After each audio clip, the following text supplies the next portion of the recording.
Hello నమస్తే welcome to Divyadarshini. నేను మీ Lakshmi. Divyadarshini news channel Nellimarla reporter Ramesh Kumar తో బ్రేకింగ్ న్యూస్. నెల్లిమర్లలో డిఎస్సి అక్రమాలపై వైఎస్ఆర్సీపీ నిరాహార దీక్ష. విద్యాశాఖ మంత్రి రాజీనామాకు డిమాండ్.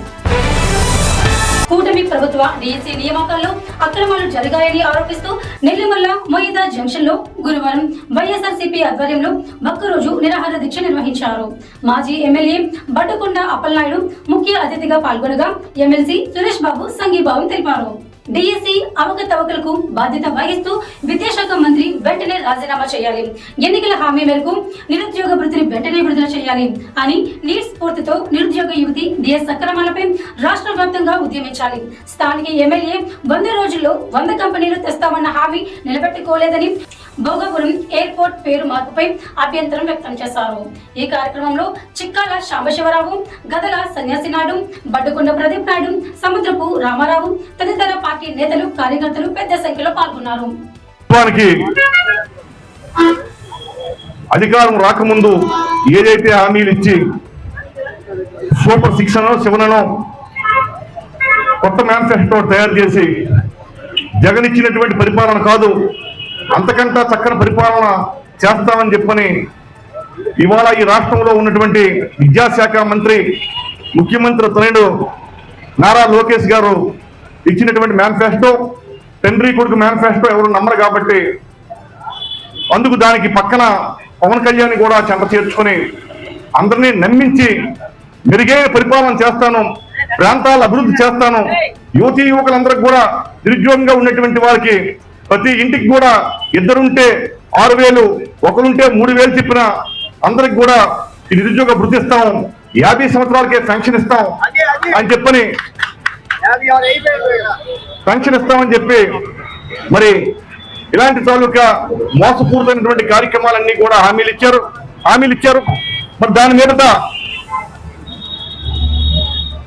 25 నెలలు అయింది, ఎక్కడ కూడా ఒక్క హామీ కూడా పూర్తవలేదు.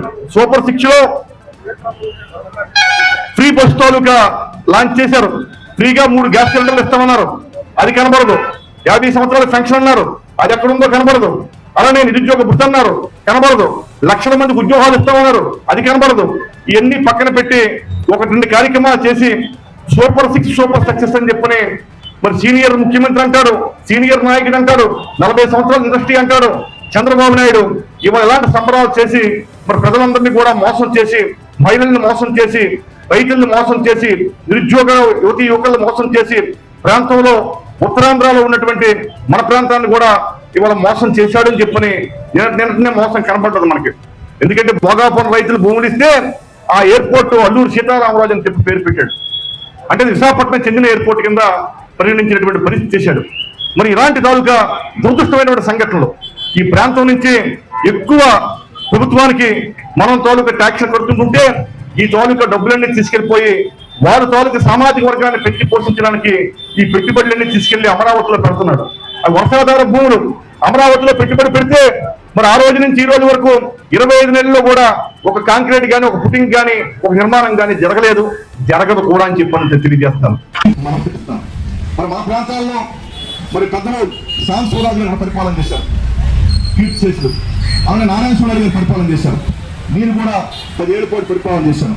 మరి ఇక్కడ ఉంచినటువంటి ఐటెక్ ఎమ్మెల్యే, ఈ ఎమ్మెల్యే తాలూకా సోకాలు ఉన్నటువంటి ఆయన భర్త యాక్టర్, ఆయన ఎంతో మంది సర్పంచులని, కౌన్సిలర్ని ప్రభుత్వంలో కూడా దూరిపోయి ఆ గ్రాంట్లు ఇవ్వకూడదు, ఎస్టిమేట్ చేయకూడదు, ఇంజనీర్లు వర్క్ చేస్తే బిల్లు చేయకూడదు, రికార్డు చేయకూడదు, అది దుర్మార్గమైనటువంటి పరిస్థితి. ఇలాంటి పరిస్థితి చేసిన విజయవంతులు అన్నావు, అమెరికా వెళ్ళానన్నావు, ఐటీ కంపెనీలు తెస్తానన్నావు, ప్రాంతాన్ని అభివృద్ధి చేస్తానన్నావు. వాళ్ళు ప్రజల నుంచి ప్రభుత్వం ఖర్చు చేయకుండా నువ్వు అడ్డుకుంటున్నావు. కాబట్టి నువ్వు అభివృద్ధికి అడ్డంగా అడ్డుకున్నటువంటి చెప్తే మీ మంచి టైం కాదు. నీకు నౌకా చెల్లె ప్రాంతం అంతా చూస్తున్నారు. ఈ ప్రాంతంలో మరి ఎప్పుడు వెళ్ళినా, ఏ ప్రజలైనా, ఏ పార్టీ వాళ్ళైనా మా 3 నాయకులమే అది అందుబాటులో ఉండి ప్రాంత అభివృద్ధి గురించి మీరు పోటీ పడ్డం తప్పితే మీలాగా నీ అభివృద్ధి గురించి తెల్లవారులు అయితే చిన్న వ్యాసాలు వేసుకొని చిల్లర తాలూకా బాగోతాలు చేస్తున్నటువంటి నీ టైప్ మేము కాదు.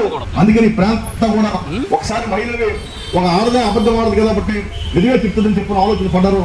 నువ్వు 100 రోజుల్లో 100 కంపెనీలు కాదు కదా, ఈ 25 రోజుల్లో 3 బుక్ వేయించావు. ఇదే చెప్తుంది. నువ్వే ఉద్యోగాలు తేలేవు. అందుకని ఇలాంటి పరిస్థితులు ఉన్నాయి. మీ అందరూ మీ పక్షాలు మేము ఉంటాం.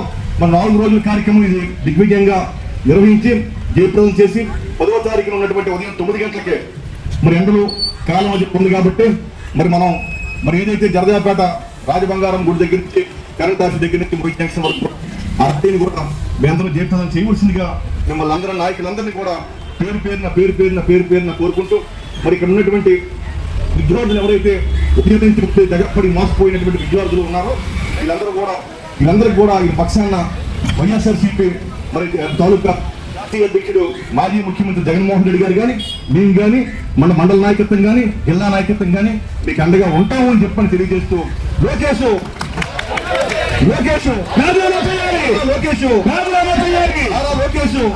మాజీ ముఖ్యమంత్రి జగన్మోహన్ రెడ్డి గారు కానీ మేము కానీ మన మండల నాయకత్వం కానీ జిల్లా నాయకత్వం కానీ మీకు అండగా ఉంటాము అని చెప్పని తెలియజేస్తూ లోకేష్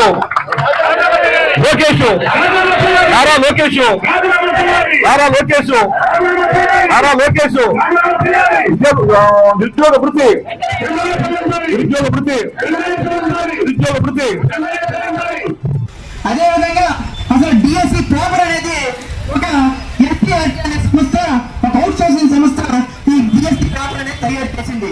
ఈ పేపర్ తయారు చేసిన ప్రక్రియలో నవీన్ అనే అవుట్ సోర్సింగ్ ఎవరైతే ఉద్యోగి ఆ పేపర్ తయారీ ప్రక్రియలో క్రియాశీలక పాత్ర అనేది పోషించాడు. అక్కడ ఎటువంటి ఎన్ఓసి తీసుకోకుండా పేపర్ తయారు చేసిన వ్యక్తే పరీక్షల్లో పాల్గొన్నాడు. ఆ పేపర్ తయారు చేసిన వ్యక్తి పరీక్షల్లో పాల్గొంటాడు. అతడికి సోషల్ స్టడీస్ లో 3వ ర్యాంకు, జోన్ 2లోను తెలుగు మీడియంలోను 1వ ర్యాంక్ అనేది వచ్చింది. అంటే ఏంటి, పరీక్షలో వాళ్ళే పరీక్ష పత్రాలు వాళ్ళే తయారు చేస్తారు, పరీక్షల్లో వాళ్ళే పాల్గొంటారు, మెరిట్ లిస్ట్ లో వాళ్ళకే వస్తాయి. దీని మీద వెంటనే కూడా మనం ఏదైతే గమనించి బట్టి వెంటనే దీన్ని వెలుగులో తెచ్చిన వెంటనే ప్రభుత్వ అధికారులు బోనస్ చేశారు గారు ఏం చెప్పారు, ఎన్ఓసి తీసుకోలేదు కాబట్టి నవీన్ అనే వ్యక్తిని మెరిట్ లిస్ట్ అనేది రద్దు చేయడం జరిగిందని చెప్పారు. అని నేను ఒకటే అడుగుతూ ఉన్నాను, ఈ రేంబగ్లో డిఎస్సి పరీక్ష కోసం 5 సంవత్సరాలు ఎంతో మంది నిరుద్యోగులు డిఎస్సి కోసం వేచి చూసి కష్టపడి రేంబగ్ కష్టపడితే మీరు అలా పేపర్లో లీక్ చేస్తే ఎంతమంది యొక్క యువతి యువకులు డిఎస్సి టీచర్ అవుదామని చెప్పి ఎన్నో ఆశయాల్ని మీరు అడియాసం చేశారని కదా అని చెప్పి సందర్భంగా అడుగుతున్నాను. జగన్మోహన్ రెడ్డి గారు ముఖ్యమంత్రి పెద్దలందరికీ మా ధన్యవాదాలు. ఈరోజు మనం దేని గురించి మనం మీటింగ్ పెట్టుకున్నామంటే, ఒకటి మన వాలంటీర్లని మనం వేసాం. 5,000 ఇచ్చి పడుకున్నప్పుడే నాయకత్వంలో వాలంటీర్లు ఇస్తే వాళ్ళకి 10,000 ఇస్తామని చెప్పేసి మోసం చేశారు వాలంటీర్లు. వాళ్ళకి తిరిగి మన గవర్నమెంట్ వచ్చిన తర్వాత పడుకున్నప్పుడు గారు, జమసీని గారు, సత్యబాబు గారు, జగన్మోహన్ రెడ్డి గారు నాయకత్వంలో వాళ్ళు కూడా నియమించి 10,000 వచ్చినట్లు చేస్తామని. అలాగే చాలా మంది విద్యార్థులు, అలాగే బీటెక్ చదివిన విద్యార్థులు, మిగతా చదువుకునే విద్యార్థులందరికీ ఉద్యోగాలు లేవు సరికదా, నిరుద్యోగ వృత్తి ఇస్తామని చెప్పేసి కూటమి ప్రభుత్వం మోసం చేసింది. ఈ నిరుద్యోగ వృత్తి కూడా మన పడుగుడ అప్పలనాయుడు గారు అతను మనం భారీ మెజార్టీతో మనం గెలిపించుకొని మన ప్రభుత్వం వచ్చిన తర్వాత ఈ నిరుద్యోగ వృత్తి కూడా అందరికీ అందేటట్టు పడుగుడ అప్పలనాయుడు గారి నాయకత్వంలో చేస్తామని సవినయంగా మనం చేస్తూ, మరి ఈ రోజు మనం కార్యక్రమం ఏంటంటే, మాస్టర్లు బిఎస్సి రాసి నిజాయితీగా ఎక్కువ మార్కులు వచ్చి వాళ్ళకి లేకుండా ఆ కూటమి ప్రభుత్వం వాళ్ళతో కయ్యి సుమారు 100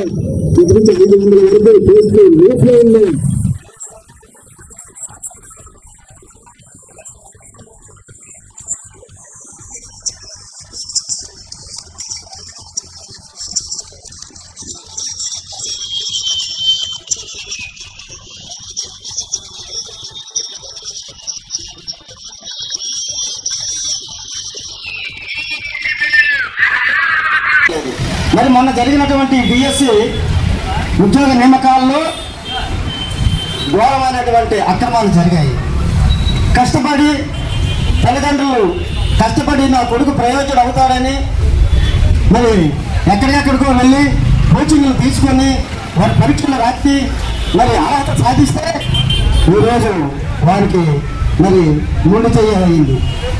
అక్రమంగా వచ్చినటువంటి వారికి బిఎస్సీలో ఉద్యోగాలు మీరు ఇచ్చుకున్నారు.